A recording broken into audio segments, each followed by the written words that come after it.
Big Sky Howdy, and welcome back to another exciting episode of World Bigfoot Radio. And with us, we have returning guest from the Bigfoot Barn up in Northeast Ontario, the most famous Bigfoot Barn Bigfoot show on YouTube, Mr. Blayne Tyler.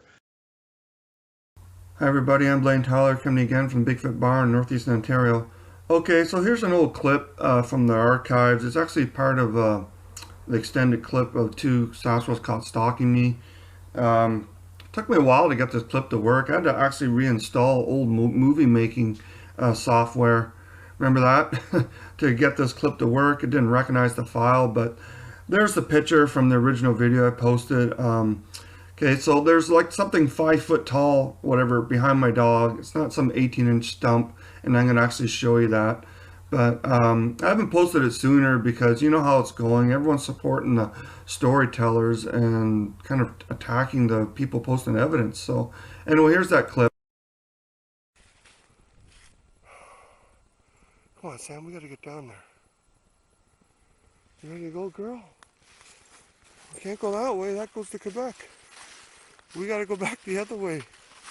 Okay, so I just wanted to put this still in there. I think there's something standing to the left of the tree. Do you see that black shape? But again, old 480 or 280 footage and blurry because of the pan, so I didn't bother making a big deal out of it. But I think there's something standing there. Okay, so here's that clip again. And you see right there and to the left of the tree trunk? Kind of a gorilla shaped thing, but yeah, it's old 280 or 480, I think 280.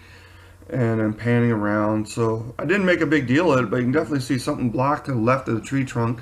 And this is right after Sam and I had to come back up the hill after she spotted something in front of us, and then we caught those two Sasquatch around the perimeter of the hill, coming up the hill, following us.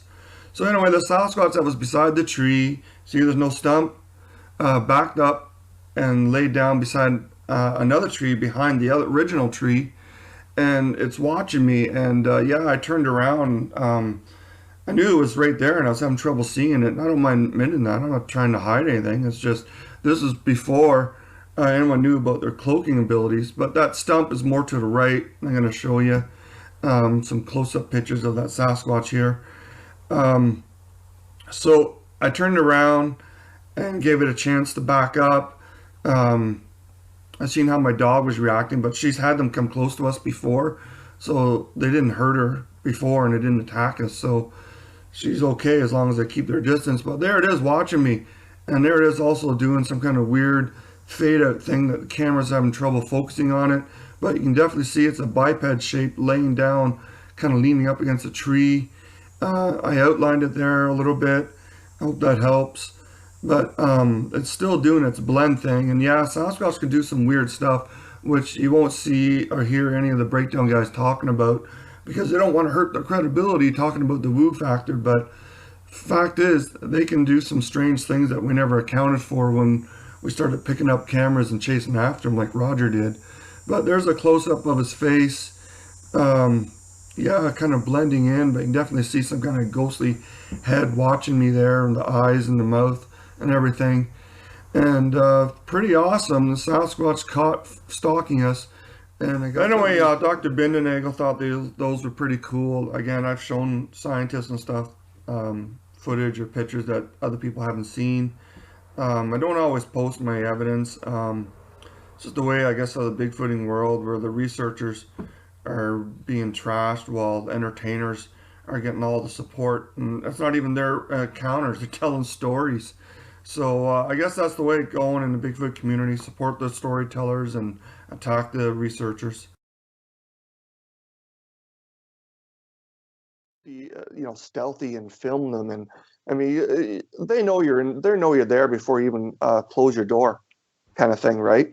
Yep. And that's why I always laugh at hunters. We're going to get the biggest, toughest gear, and we're going to go out there and get ourselves a Bigfoot. And I'm like, are you kidding me? They know you're coming before you even put the car in or truck in park. But anyway, so that happened to me, and then I'm like, oh wow, that was another big learning curve about their cloaking ability. And you know, I was in contact with Dr. B, and I was relaying a lot of this stuff to him. So that's one of the ones, and those ones are on my channel. And they're only shorter. Dr. Bindernagel's take on the whole cloaking thing? What did he tell you about it? Well, he wasn't against it. He was just neutral to positive support of it. And a lot of it fell on, the natives, what he's learned from the natives about, I guess they always say spirits and stuff like that. And I said, no, there's something real to this. I've seen them, and then I've seen them disappear like behind a small bush that wouldn't even cover up the size of wouldn't even protect a juvie, yet an adult is gone behind a tree trunk that's like only like 6 inches wide. Yeah. I said, there's something to this. I've seen it firsthand, and I've filmed it in some cases. Just that the quality of my camera, the quality of the condensing of YouTube, and all that. You can't show it.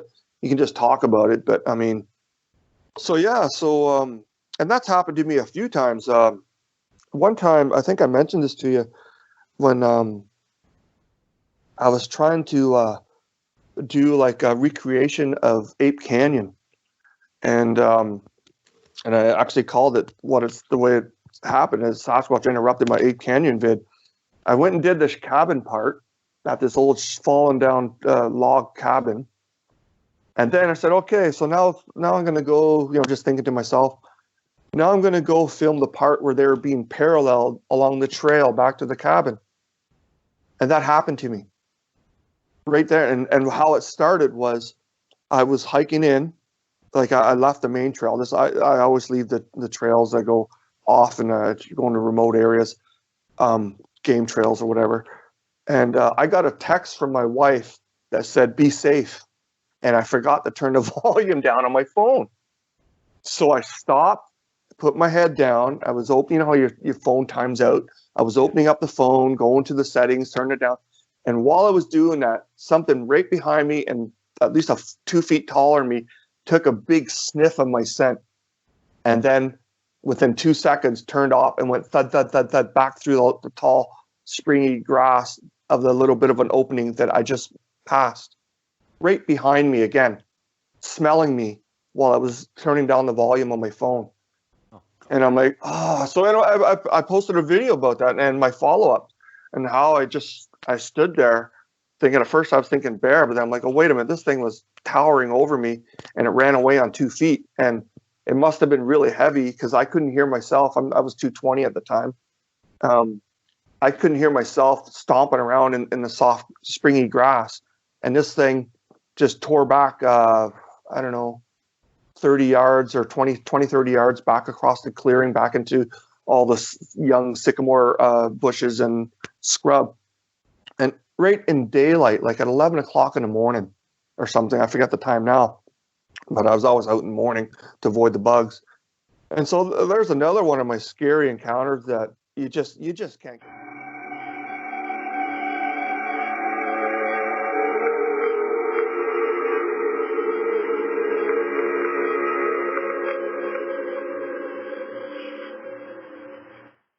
Hi everyone, I'm Blayne Tyler for Finding Sasquatch, coming to you again from Northeastern Ontario. Alright, Sasquatch interrupted Ape Canyon reenactment video. There's a compilation video of parts I've taken over the last year since it happened.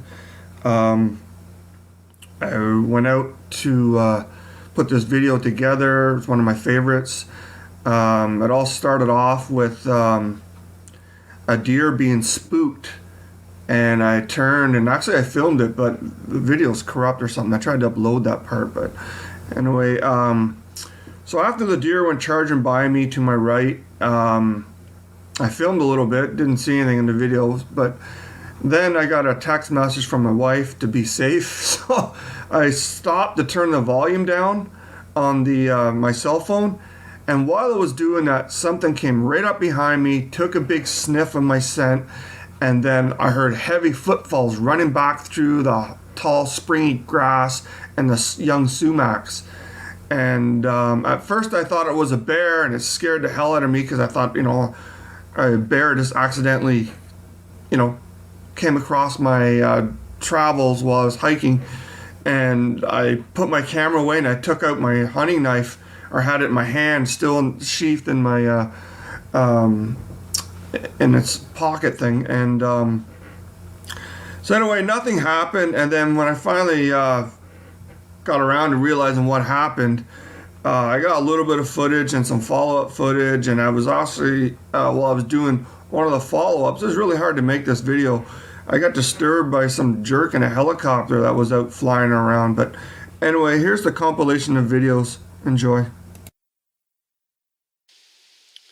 Okay, so here's an old cabin,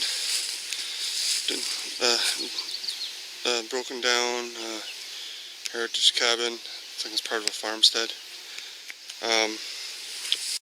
Right, so here's the remnants of an old log cabin.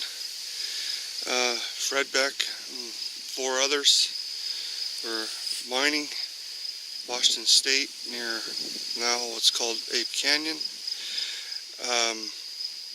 But let's back that up. A day or two before the famous attack on the cabin, Charlie, I think it was Charlie, or it wasn't Fred, but was out at a creek getting a drink, and he took a shot at one of the creatures that was up on the ridge, and it might have even fallen into the creek in the canyon. So anyway, he went back, reported that, and then the next day they went off to their mine, and on the way back they were being paralleled on the sides of the trail. It was more than one.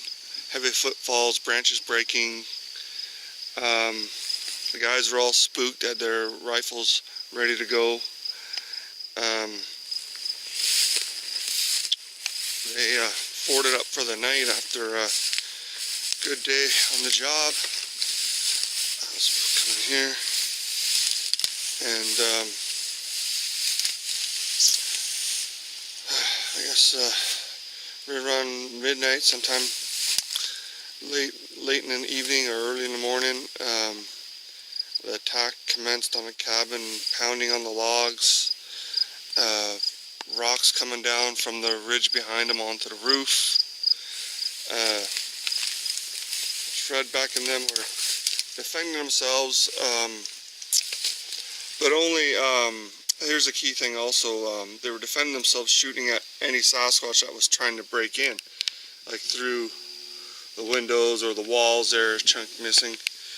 But they decided not to shoot at ones that were just in the area. They only shot at the ones in defense that were trying to break into their cabin after one of their own Sasquatch of the group was shot, and I don't know if it died or it might have died when it fell in. Canyon might have been fished out, who knows. They're pretty tough, so could have survived it, but probably was killed and then fished out. And so pretty awesome. I guess one of the most famous, if not the most famous, reports out there. John Green, the late great John Green, interviewed Fred Beck. The next day after the attack, they all packed up and went and left. One of the guys, who was a serious guy, told some of the people about it in town, I guess where they take their gold maybe to trade it in. And it was investigated, actually. They went back, and but nothing happened after they left. So pretty awesome. They were firing at the roof. I don't know if they were on the roof or just pounding on the roof or hitting them with rocks, but they were firing through the walls, and I don't know if there was a door or a window. There was just a door, and they're firing through like the chinks that's come loose in the between the logs, and it was mostly just for defense. So that's 1924 that happened, or the story came out in 1924, or was it, might have been earlier than that. But anyway, when that story came out, that's when Albert Osterman came forward with his abduction, and he was put through the scrutiny as well, and he gave a very accurate description of like a mountain gorilla in North America. And at that time there wasn't any zoos, so for him to get any first-hand information on them. Pretty cool. Right, so this is like the second attempt or third attempt at some follow-up footage. I did include a still at the end of this little clip here. For some reason the video files are corrupt, or maybe it's just my laptop card being out of date. But anyway, to my left there where I'm pointing, that's where an adult Sasquatch came close. And with that said, in the clip, turn up the volume. I made the mistake of standing too far away from the camera again.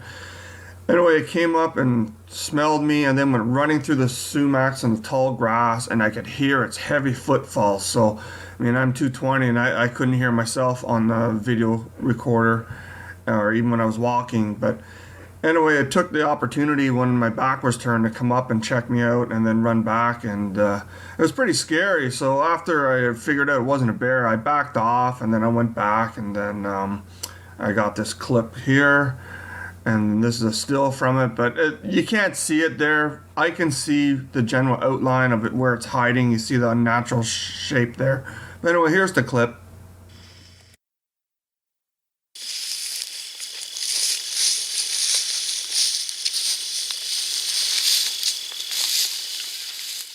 Hi everyone, Blayne coming to you from northeastern Ontario. Okay, gotta make this quick. I just had a chopper buzz me.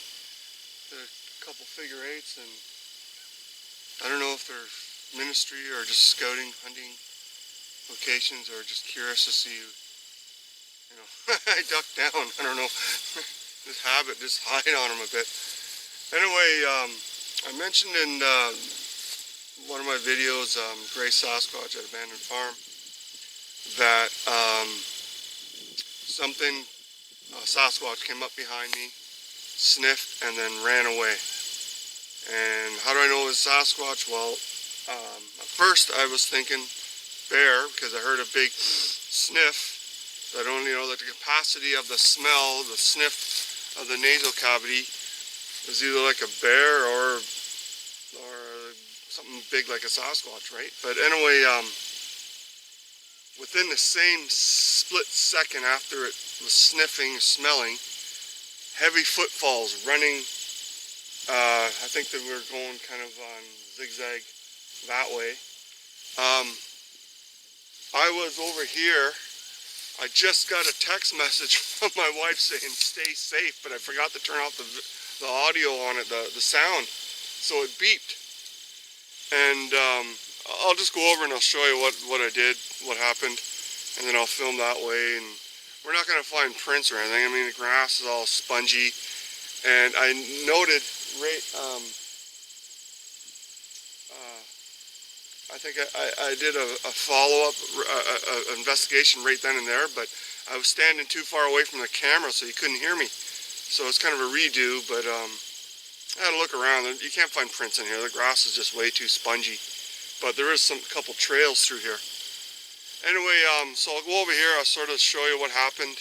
We'll look around a little bit. I just want to post that. Okay.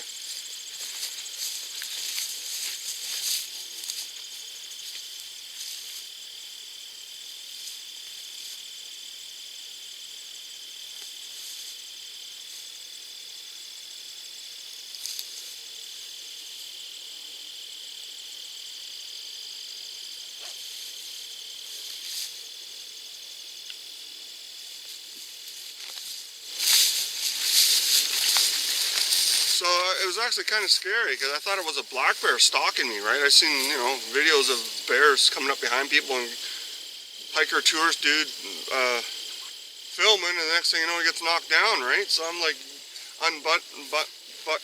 buttoning my knife, unbuckling my knife, and I didn't have bear spray or anything with me, just my knife, and my camera actually was on the monopod just like it is right now filming me, except it was just off. I just stuck it in there, and I think I might have taken a picture of a nice scenic area over there. All the leaves are changing. The sumacs were all nice and bright fuchsia red. Anyway, okay, well, you know what? I'll show you, and I'll just narrate a little bit. So, I was right there somewhere, and I was turned, not completely my back, to the opposite side, but kind of, you know, you can still see over his shoulder a little bit. And I think I might have taken a picture, but my phone alert went off and I got a text message. And so I was shutting it down, and then while I was busy, my camera was off and on top of the monopod like it is right now. Something came through there, and I don't know how close it got. I mean, I guess it could have been maybe about halfway up the clearing there. Let me just go up there, and I'll show you how close it got. Perhaps, I mean, it came pretty close enough that, so within range of, I don't know how far they can smell, but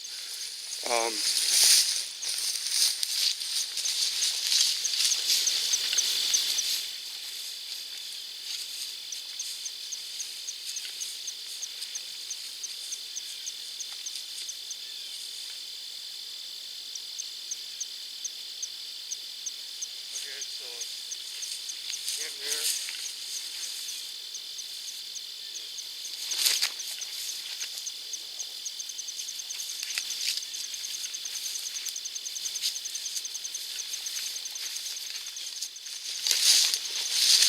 I don't know exactly if that was the path, but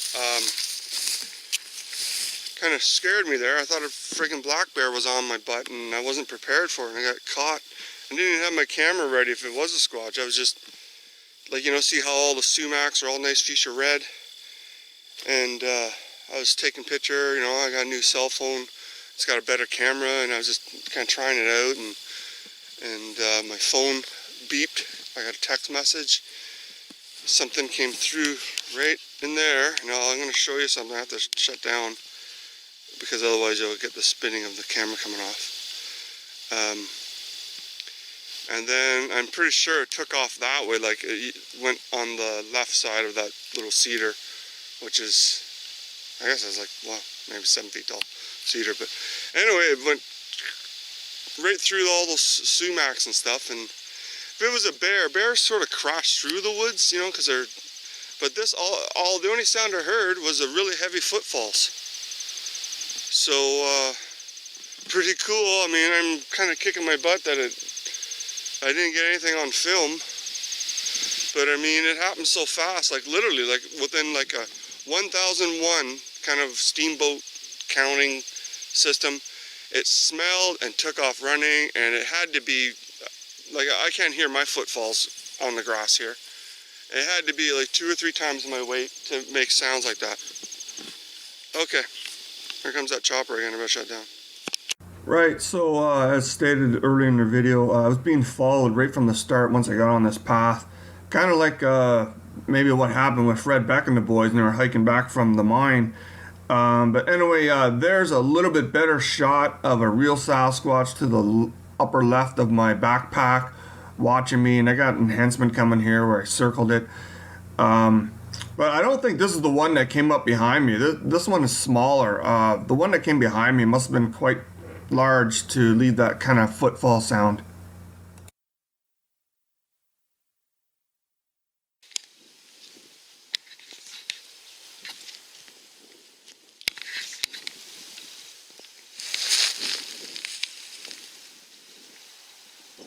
Possible knocks.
I got a picture of a couple watchers last time.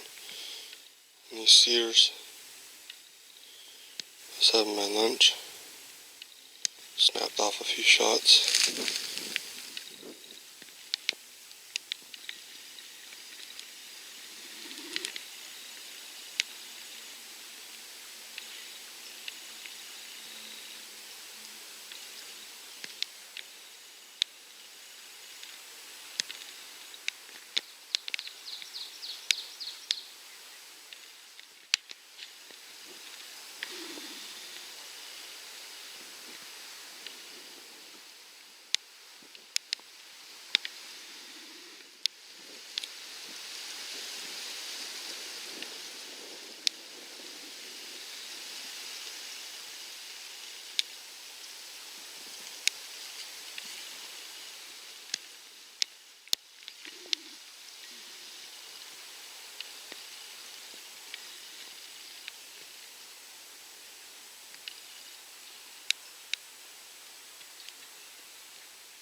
Right, so here's a Sasquatch doing their typical hiding trick where they fade out, but this I think it's a female. This Sasquatch made the mistake of hiding in trees in full sun, and it stood out when I did a pan, and that's an enhanced shot.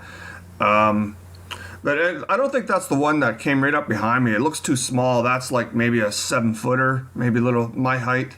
I'm 6 feet, 6'2" with boots.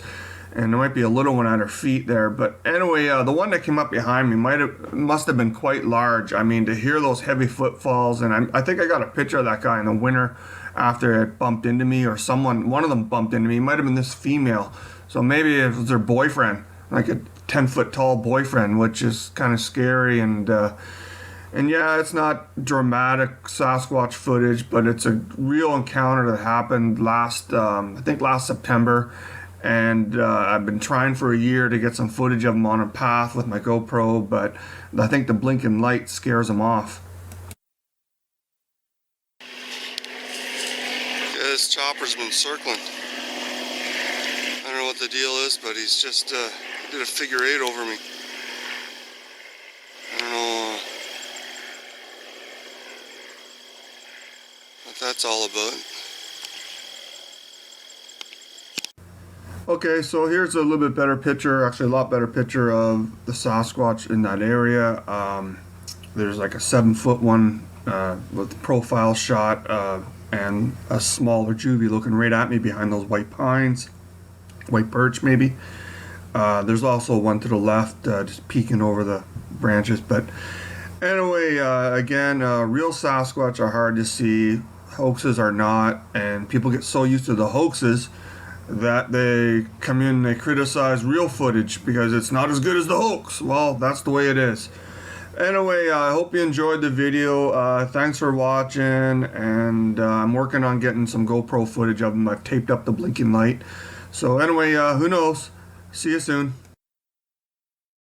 Footage of, and then after that, I got a GoPro, and of course, when I was wearing a camera, no activity. Whenever I wear my GoPro, I get nothing because they're always running and I guess emitting some kind of sound or light or whatever to film out or understand cameras. But as soon as I take off my cameras, and we did a show about this, about the gudweed that scared me out of the woods, intimidated out of the woods. I think it lost you 10 years of life and turned your hair white. yeah. I mean, here was an area on not on a public trail, in a park, but not like a provincial park, just a park, certain counties set aside green areas. And so here I am hiking a trail, and okay, I know they're in here because I've gotten wood knocks before, And I went and I think I put some, well, I know the pipe cleaner things, the different colored ones you get at the dollar store. I was leaving those around at trees. And on the way into this hilltop, I had to duck away around a little arch, a little sapling arch. Like, it might have been the thickness of your thumb or something at the top. And I'm like, okay, being respectful, you never know, right? And then on the way out, I'm like, there's nothing going on, right? I take off my GoPros. I'm like, I just wasted a morning here. And I pushed past the arch, and my GoPros are put away because at the time I only had like a head strap one. It was giving me a headache, and I didn't get 3 feet or three strides past that arch when whack, right beside my head, a very loud wood knock, powerful wood knock with a branch on trunk that shattered the bark from the branch it was using onto my shoulders and head, and I was frozen. This, and I could see it a little bit over my right shoulder. It was behind me on my right, and there's a couple of videos on that. It was, maybe pushing 8 feet tall, light gray, and it had a bit of a snout on it. And that's when I started thinking about how you call the some of the snouted ones gugwees, and it didn't have a flat nosed gorilla like the other ones off the hydro cut. This one had a snout. And I've gotten some footage of those. I'll finish this encounter first. But yeah, so I ended up just sitting down and talking to it and doing some tree taps with a small branch, and eventually the how intense it was just lightened up, and I was able to walk out. But it followed me. I could smell it behind me as I was walking back to the parking lot. So that's another scary one that, if I could have not happened, I probably would have chose that not to happen as opposed to, well, I don't mind some, they can't help. They're big. They can't help but break stuff. But this thing just totally tried to make me bolt. But because I was already conditioned from the hydro cut to being around them, I didn't bolt. And I just held my ground, and then I tried to calm the situation down to how tense it was. And then eventually, I guess it relaxed a little bit that I'm not hunting it. And then it allowed me to walk back with an escort back to the parking lot. And I could smell it. I could smell that that skunk sewage smell. Every now and again, it would wash over me as I was hiking out. So that's probably my scariest one, like under threat, where the other ones were just scared because they were so close. But that's the scariest one under threat I think I've ever had. Yeah, that sounds pretty freaking scary to me too, brother. Oh yeah, I mean, my God, what do you do? I'm unarmed. Yeah. Right. So I mean, and maybe that's what kept it from actually taking a swing at my head was that part. But so I left that area alone for a while. Yeah, understandable. Yeah, and then I started working railway tracks, but I sent you some videos, and I'll give you some more updates on the videos that I with the group on the hydro cut. I used to do other things that I never even bothered trying to film because it was just, at the time, it was way over top, and too many people thought that, I guess, finding Bigfoot was the way to do it. And that's actually the way not to do it. If, basically going in there and smashing around and calling and shouting and stuff like that. So I did the opposite, and that's why I called my channel Finding Sasquatch at one point, and then it's just now under my name. But this one video, Sasquatch Bigfoot watching me at the barriers, that's where the X was. I basically took in a Nerf ball and was showing them how to play catch, like just by yourself. And then when I was done and I knew I had their attention, I threw the ball towards where I knew they'd probably be. And I filmed that way. And sure enough, there's a big one standing there that's so big I didn't catch it on film. But there's a typical 8-footer sitting down, I think a female, with his head kind of cocked to the left, because I was looking right at it in its direction, knowing that that's where the cover was. And that's where I said, that's a ball. And, and you play catch. And I think I was trying out some more hand gestures and stuff like that. And it kind of got a little creeped out that I knew exactly where it was. So it turned its head away, like, don't look at me kind of reaction or something, eh? Yeah. So, and so I did a lot. I've had a lot of stuff like that happen. I've done a lot of stuff like that. I never bothered filming because I was just getting ridiculed for getting video or pictures of them. And imagine what the reaction I would have had if I was teaching them how to play catch with a Nerf football. Well, somebody's got to. Yeah, I mean, they got to get ready for Monday nights, right? Yeah, exactly. So, they'll never understand the football shows they're watching through the kitchen window if we don't actually throw balls around occasionally and explain it to them. I know. Oh, don't mention that. If you ever visit my house, don't mention about watching through. We have a big picture window at the back of our living room, and we don't have. They're just decorative curtains. They don't cover the window, and we know for a fact that they used to gather and look through that window to watch our big screen. And of course, I put on Bigfoot movies or something like that. So they'd be watching me watching Bigfoot movies. So that's kind of cool, but at the same time, it creeped my family out because they'd be right up tapping on the window, the little guys and stuff like that.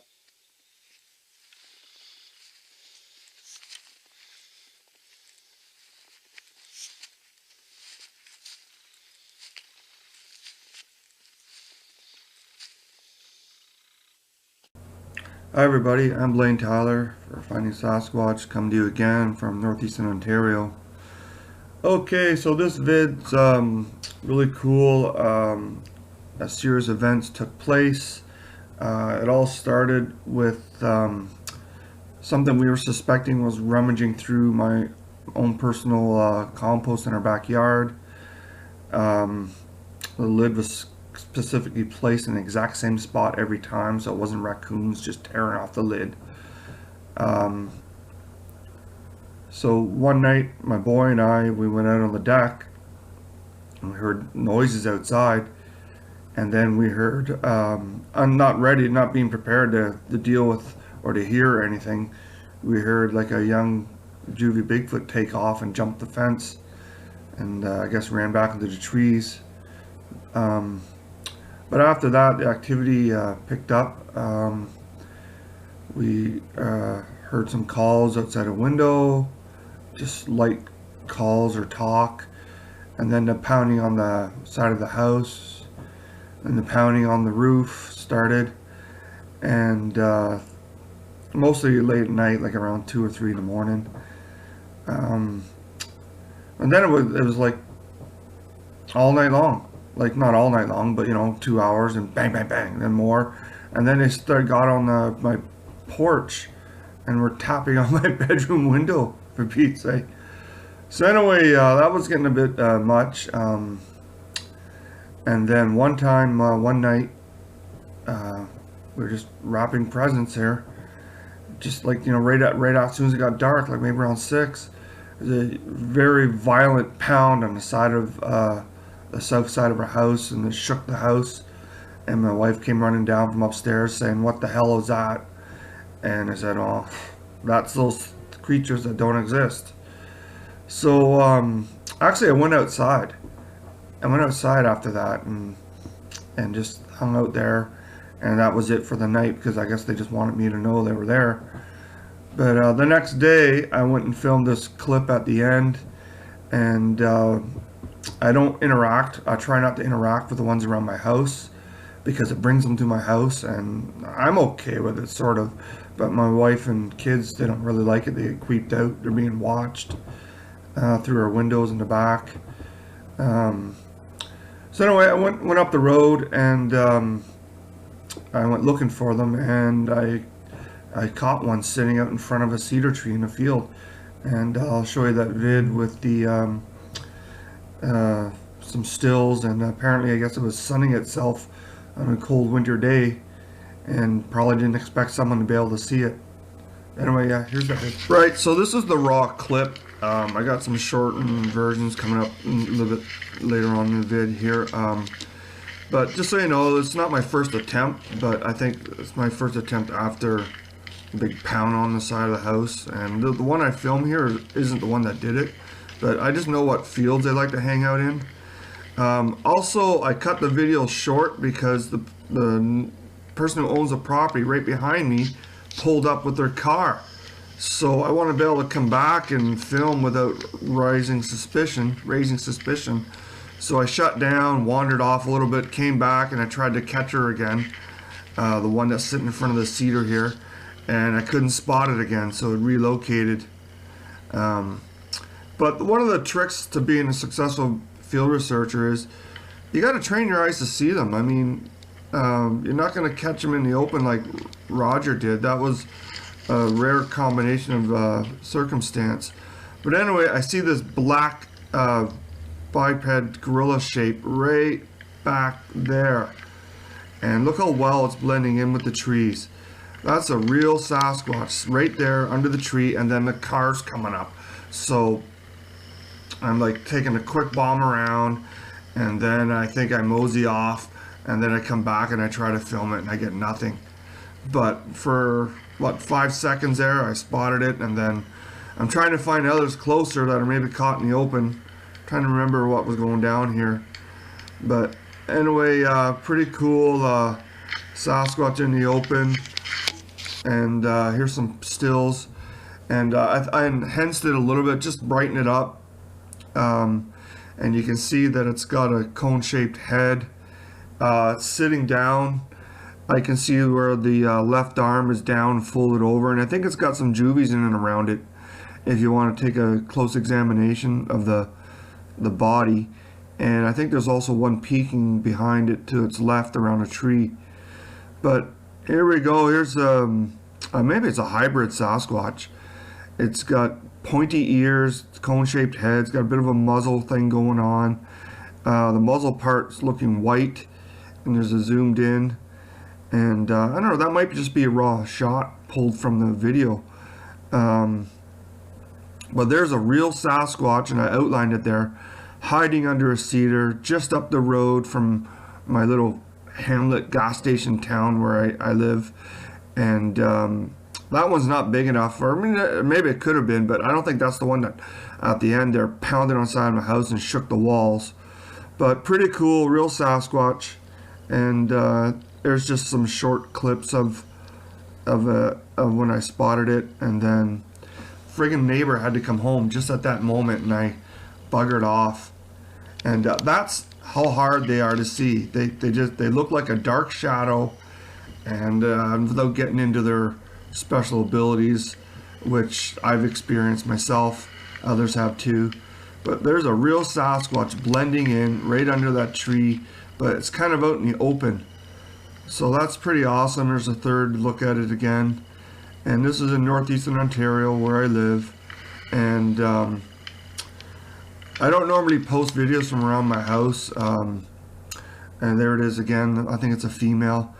But I got an email this morning and about Dr. B, and there's a stick structure. And Dr. B is sick with cancer. It's terminal. I guess he's undergone some radiation treatment, and he's not doing so good. So it's just letting people know so that we're aware of what's going on. And there's his one of his books, the Sasquatch, and then his other book, Discovery of the Sasquatch. The first was called something like Great Ape, Canada's Great Ape, or something like that. But anyway, kind of unsettling. Dr. B came to my house and we did some field research together, and that was awesome to have him here with his wife Joan. And there he is with Dr. Meldrum, who I guess they're buddies, looking at some of his casts. But pretty cool video, and I want to dedicate that to Dr. John Bindernagel. And if you like these kind of videos, please subscribe, and I got a link below if you want to help support my channel, raise money for a new camera. Thanks for watching. After the hydro cut, I started getting, not discovered, but hydro cuts are all leased by landowners, and they usually show up for that 1 or 2 weeks of deer season to use the property, and then they don't touch them. Right. So, excuse me. So then I started running into those guys. So I had to, okay, I got to find a new gig. And then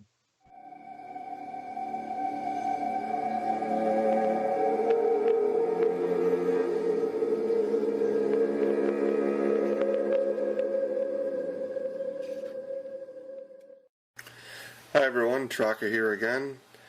With this video, it's actually part 2 of Sasquatch hiding I posted a week or two ago.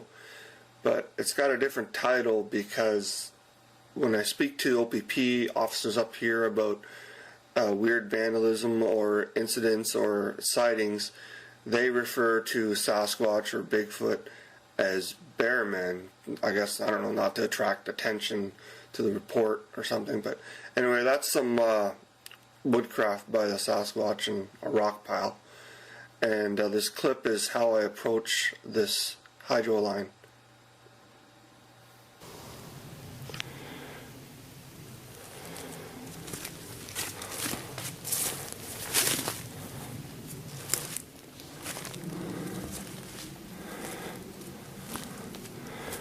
And a jet going over might help cover my sound. There's a clearing up ahead.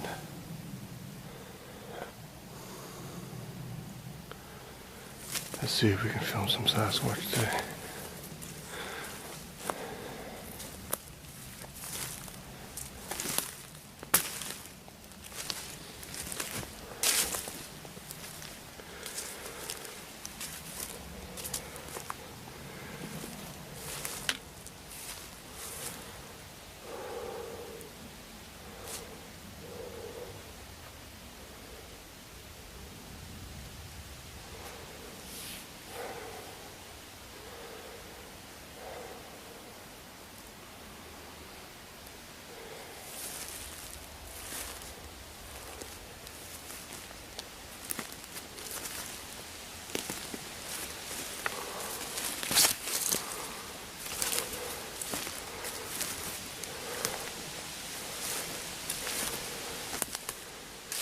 Sometimes you catch the little ones out in the open.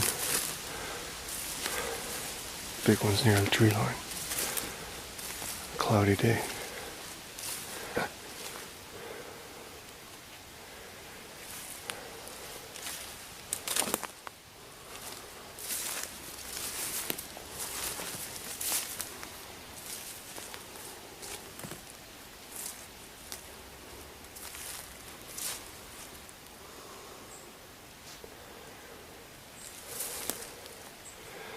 Trick is to film them before they spot you and take cover.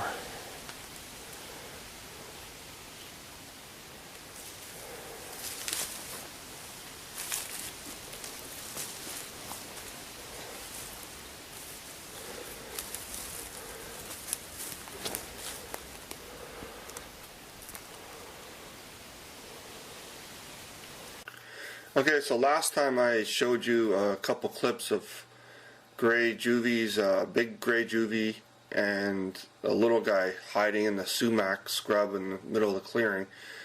So here's the second part, and watch that area over there.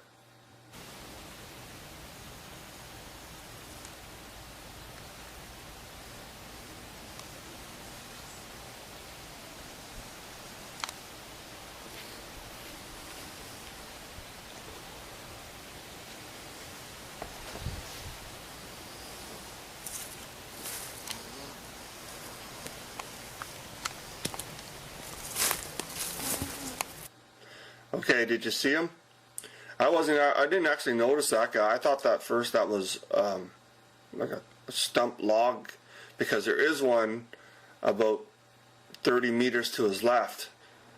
But I seen movement at the edge of the tree line and the scrub right in front of this guy, a little bit to his right. So I was panning around. Here's the clip again.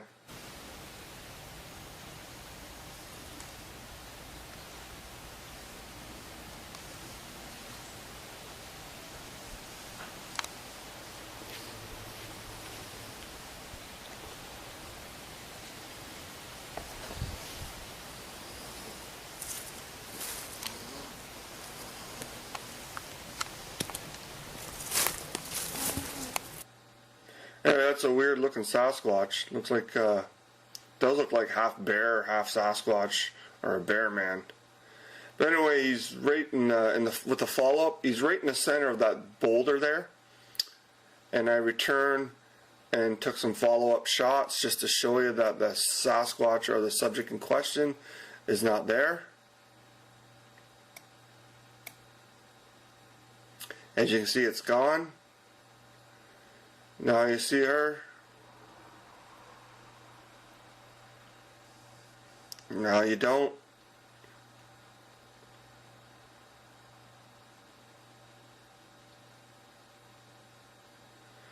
And the center of the boulder is just to the right there, right where there's that little chevron. There's a big hairy Sasquatch thing. You can see an arm reaching over and maybe a head of another one. That looks like it's about 8 feet. I'm thinking maybe 8.5. Anyway, pretty cool. I always try to sneak up on this group. New places. And I started doing railroads and stuff like that. And I used the railroads like I was thinking they would to access remote areas or to get over, like there's a lot of wetland areas in Northeast Ontario, and to get over ponds and stuff. And sure enough, I got clips of them off railways, and one clip, Dogman Sasquatch, where I was afraid. I was talking about jackal. I was there on the railway doing a jackal video, another reenactment, and I remember moving. There were 2 sets of tracks. I remember moving from the right side to the left side because the intensity, fear factor coming out of the right side was so high that I just I just moved over without even thinking about it, and I panned over that way for like 2 seconds, and there's this creepy looking, tall 7.5 or so looking thing with a snout right at the edge of the tree line.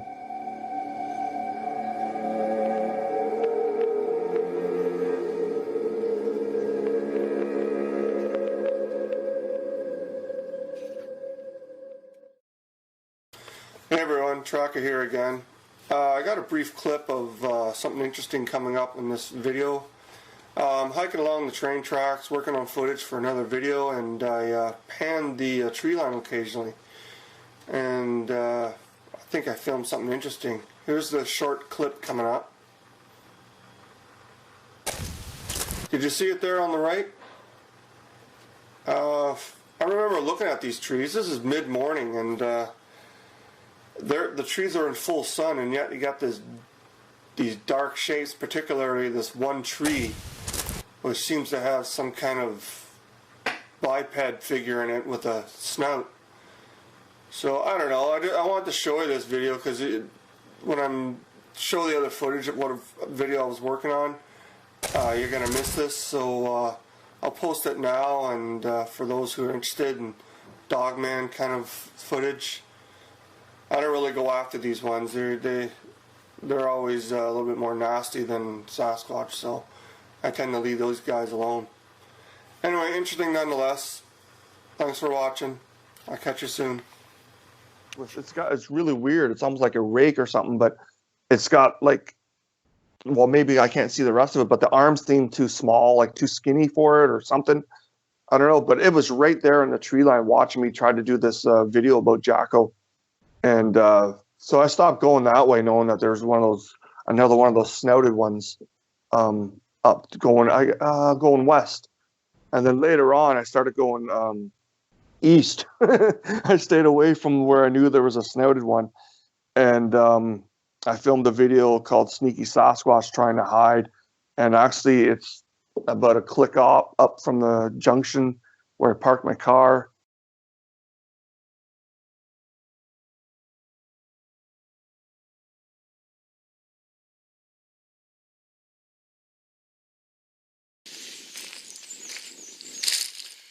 Hi everybody, Blayne Tyler, Finding Sasquatch. Just back at the railway. I want to have a second look at these trees. I didn't see the other ones. Pulled up the line, so I guess it could have been railway maintenance. I've never seen their machines, so I don't know how they can reach in, 50 feet off the train track to cut a tree. And then the tree cuts are all over the place, low, high, little branches. So I don't know, it just seems really erratic for someone doing it with a machine, who you think they just nip them all off at the same height, any ones that might threaten the track. But anyway, there's Sasquatch in here, there's prints. I think they're watching me in the tree line. So let's do an investigation around that. And I know there's a lake that way, but you can't get to it unless you trespass on the train tracks. So let's see what we can find.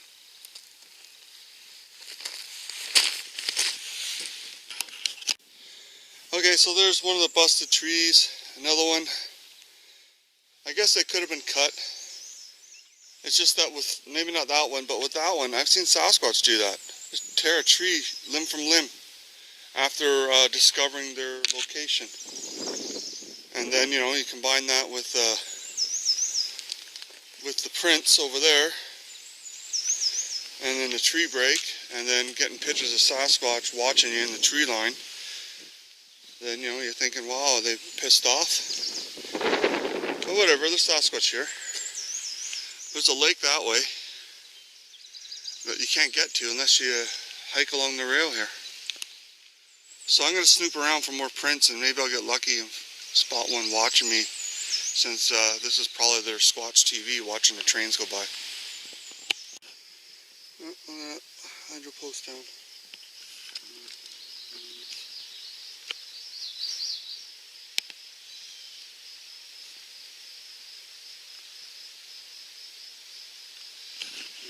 Nice opening. So watch the trains go by.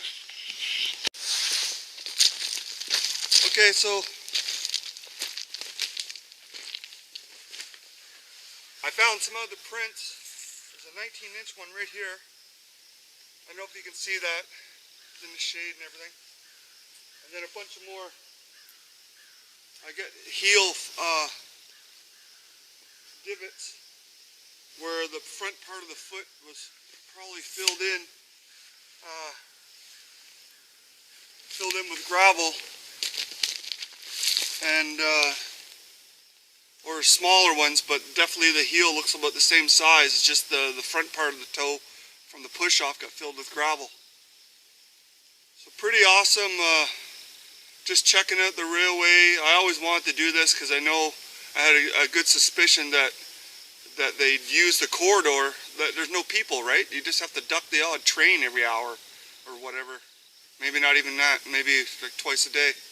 But at night, you could easily just move around and watch the trains go by. Pretty awesome, big huge prints along the railway, northeastern Ontario. A bunch of 19s, a couple 17s, and then a bunch of heel strikes. So, pretty awesome. I'm going to hike the railways when I can. It's just that if you get caught, right, they can call the police on you for trespassing. So sooner or later I'll probably catch one in the open, and if I just hike along their tracks because they're not expecting it, right?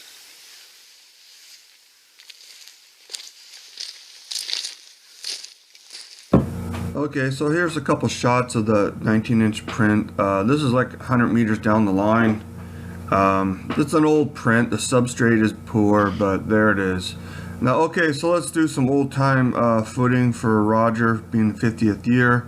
There's a Sasquatch right there, and I turned around and I took a picture after I got by the area. If you listen to this video or my Ruby Creek reenactment video, you'll hear branch breaks or small branch breaks and snaps and stuff.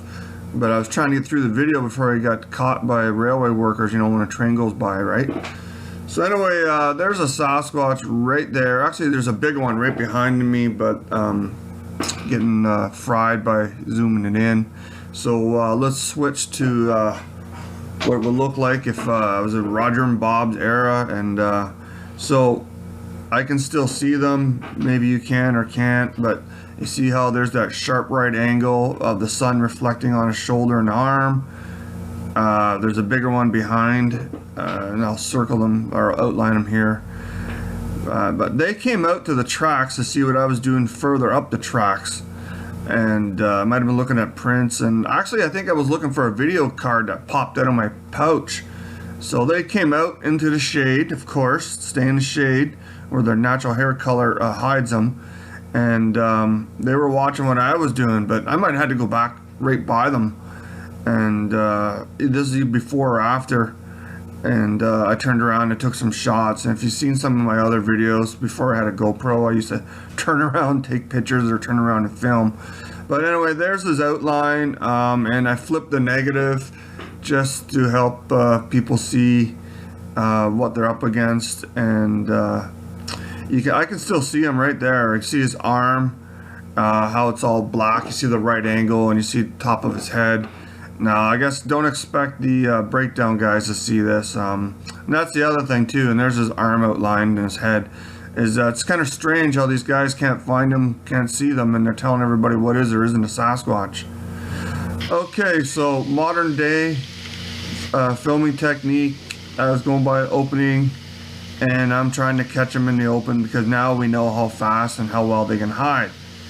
Now, I'm going to show you some short clips from this clip, and I'm going to show you where there's I think more than one Sasquatch right back there in that bush area. You see the branches being pulled in or being moved unnaturally against the wind, which is going, I think, crossways, and something's pulling in branches. But more important than that, there's a 7-foot ducker right on the left up there of that tree that's kind of shiny in the middle, and he goes down. He goes down behind that branch. I'm just saying 7 feet. It could be taller. There goes again. Just his head. So anyway, pretty cool. This is what most people will see if they're lucky, a dark shape in the trees, and that's what I seen when I was a kid. So I mean, that's, I guess, like squatching 101 there. That's if you're lucky to see that dark shape or more than one dark shape, then back away. They're sneaking right up to the trail to watch you go by. And that's how you increase your ability to see them, by training your eyes to spot them in cover, because they very rare will they give you anything more. But like those ones back there in the shade, they were curious to see what I was doing further up the track, and because they were snapping branches and everything, and which I ignored because I want them to give me more than just a branch snap. But anyway, pretty cool follow-up to Angry Sasquatch breaking trees. Thanks for watching. And you can see a head going up and down, and in the middle of the tree you can see a juvie arm reaching for apples or something. You can see its kind of pale skin or something, maybe the hair catching on its hollow hair, the sun catching on its hollow hair. And you can see the arm dropping down, playing with the leaf or something, or grabbing a crab apple, while an adult was ducking behind a branch. So I had a couple good encounters using the railroads too. So yeah, that was pretty exciting, knowing I could stay relative safety and film them from the railroad and then scoot back to my car. You know, it's interesting. Tim Pisano down in Florida did some looking into that too, because they've got the big power line cuts down there. And one thing that he brought up that's interesting, and I really kind of wonder if they actually are doing this, is that if you take a big old stick log and you wham it into the side of one of these towers, that vibration will carry through the lines and down those towers for God knows how long. You can hear it a long ways away. Yeah. I might have tried that once, but it really went against how my methods were, how I was developing my methods. I'm always modifying my methods. A lot of my footage is like, I mentioned this before, it's first encounter footage. So you got to think about how many groups I've found and filmed. When the first couple 3 vids were only the first encounter, and then the rest was them understanding what I'm trying to do with the camera, or me not wanting to feel like I was being false with them and trying to film them, and at the same time as trying to be their buddy, right? Trying to strike up a relationship. So a lot of my footage is first time encounters. And the hydro cuts, that's definitely a way for someone who doesn't have a quad or or to go around and get into remote areas.